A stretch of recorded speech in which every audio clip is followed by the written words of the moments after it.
Marwar bulletin देखने वाले सभी दर्शकों को चंद्रमोहन कल्ला का नमस्कार, राम राम ने खम्मा गणिसा। आज हम बात करेंगे हनुमान बेनीवाल की छटपटाहट की। छटपटाहट इसलिए कि किसी समय 3 विधायकों के साथ में रालोपा हनुमान बेनीवाल की पार्टी राजस्थान में तीसरा मोर्चा देने के संकेत दे रही थी, लेकिन हाल ही में हनुमान बेनीवाल की खीवसर में उनकी पत्नी कनिका बेनीवाल की हार के बाद में वे उन नेताओं को टारगेट कर रहे हैं जो कांग्रेस के हैं, और कांग्रेस से गठबंधन करके हनुमान बेनीवाल सांसद बने और दिल्ली में संसद में हर किसी को टारगेट बना रहे हैं। आखिरकार ऐसा क्या कारण है कि वे इस समय तीखी बयानबाजी कर रहे हैं? उसका बड़ा कारण निकल कर के सामने ये आया है कि वे अपने बड़बोलेपन से राजनीति में जब आए तो लोगों ने उन्हें चाहा था, लेकिन एक बात यह भी है कि पहले भारतीय जनता पार्टी से और बाद में कांग्रेस से गठबंधन के कारण वे निरंतर जीत लेकर के रालोपा को मजबूत करते आए हैं। लेकिन सही मायने में ज्योति मिर्धा ने ये सही कहा था कि बिना गठबंधन के हनुमान बेनीवाल जीत करके बताए। हुआ यही कि हनुमान बेनीवाल ने इस बार कांग्रेस से गठबंधन तोड़ा, जबकि इंडिया गठबंधन के कारण से ही वे संसद में पहुंचे थे। पहले भाजपा का गठबंधन तोड़ा, अब वे खुद अपने आप को मजबूत मानते हुए बिना गठबंधन के इस बार चुनाव लड़ा और वे चुनाव हार गए।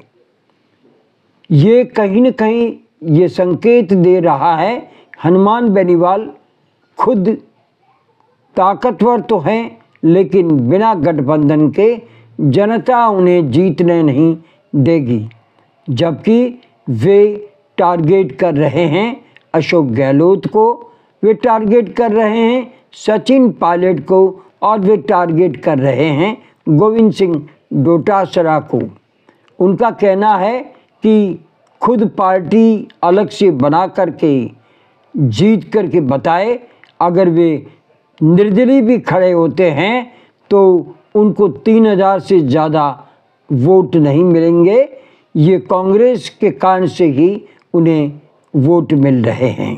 ये एक तरह की छटपटाहट है जो इस समय हनुमान बेनीवाल दिखा रहे हैं।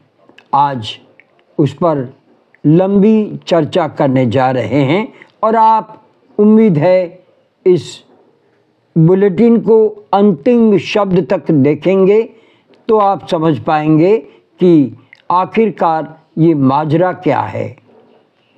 राजस्थान में इंडिया गठबंधन ने रालोपा व कांग्रेस ने मिलकर के लोकसभा चुनाव लड़ा था।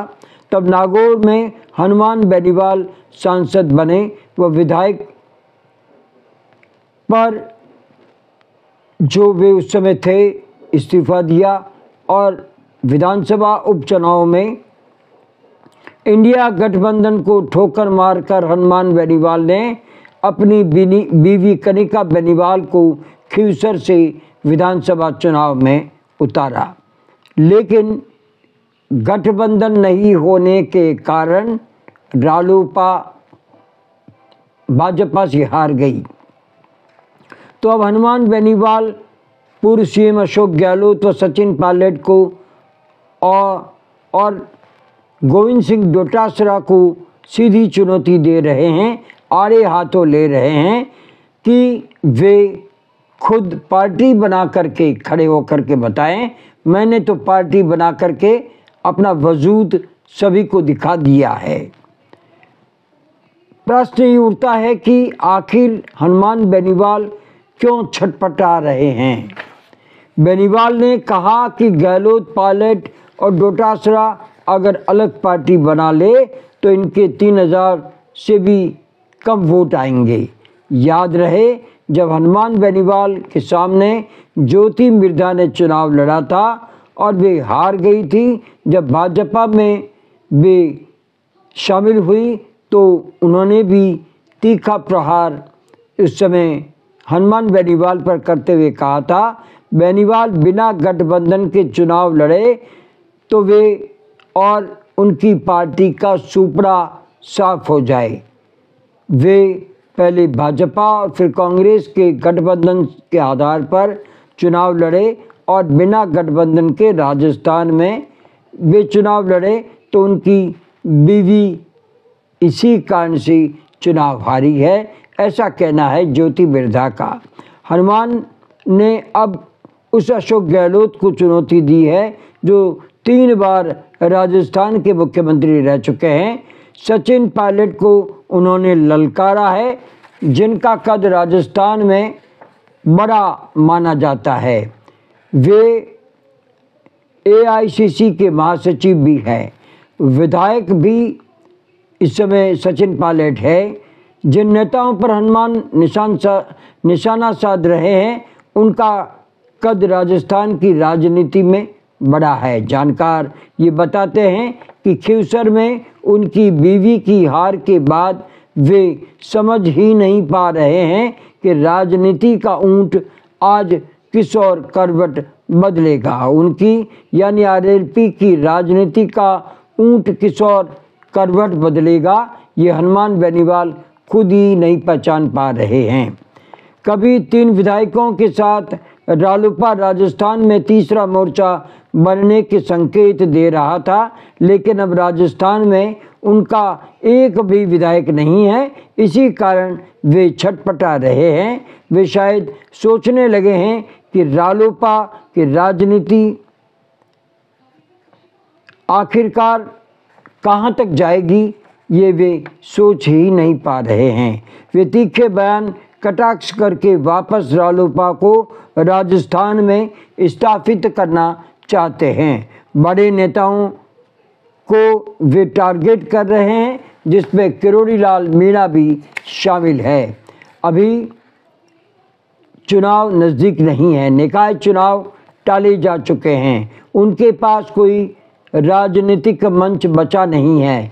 वे फिर बयानबाजी कर खुद को रालोपा को स्थापित करने के लिए इस तरह के बयानबाजी करके अपनी पार्टी को ऊंचा उठाने का काम कर रहे हैं। दरअसल राजस्थान में रालोपा जिंदा नहीं है, ये सभी जानते हैं, लेकिन हनुमान बेनीवाल अपनी पार्टी को जिंदा दिखाने का प्रयास कर रहे हैं। उन्होंने ये भी कहा जब वे सांसद बन गए उसके बाद राजस्थान में सांसद कुछ बोलने लगे हैं, वरना पहले तो हालत राजस्थान के सांसदों की ये थी, संसद में आते, खाते पीते और संसद में खो जाते थे। इस तरह के बड़बोलेपन के वक्तव्य के कारण से विपक्षी हनुमान बेनीवाल पर निशाना साधने लगे हैं। उन्होंने साथ में ये भी कहा कि राजस्थान के सांसदों का भ्रम मैंने दूर किया और जब संसद में वक्तव्य देने लगा तो राजस्थान के अन्य सांसद भी बोलने लगे हैं। उन्होंने साथ में गठबंधन कांग्रेस में हुआ तो हनुमान दिल्ली पहुंचे, विधानसभा में वो डील कांग्रेस से करना चाहते थे, लेकिन अपनी शर्तों पर। उपचुनाव में 2 अन्य सीटें भी चाहते थे, इसको लेकर उनसे चूक हुई और उन्हें ये भी समझ में आ गया कि अकेले चुनाव लड़े तो हारेंगे। आखिरकार जाट राजनीति के बड़े किरदार के रूप में हनुमान बेनीवाल अपनी पहचान बनाना चाहते हैं और शुरुआती दौर में हनुमान बेनीवाल के ये वक्तव्य तीखे प्रहार लोगों ने सराहे थे। इसी कारण से हनुमान बेनीवाल का कद आज राजस्थान ही नहीं देश में भी ऊंचा है। लेकिन जिस तरह से वे नेताओं को टारगेट कर रहे हैं, आखिरकार उनका मानस क्या है? शायद रालोपा राजस्थान में शून्य पर आ चुकी है, उसे वापस जिंदा करना है। आज बस इतना ही। अगला समाचार बुलेटिन लेकर फिर हाजिर होंगे और इजाज़त लेने से पहले हम जानना चाहते हैं कि आपको ये चैनल कैसा लगता है। अगर आपको ये चैनल पसंद है तो इसे सब्सक्राइब करें, लाइक करें, शेयर करें और इस चैनल को बढ़ावा दें।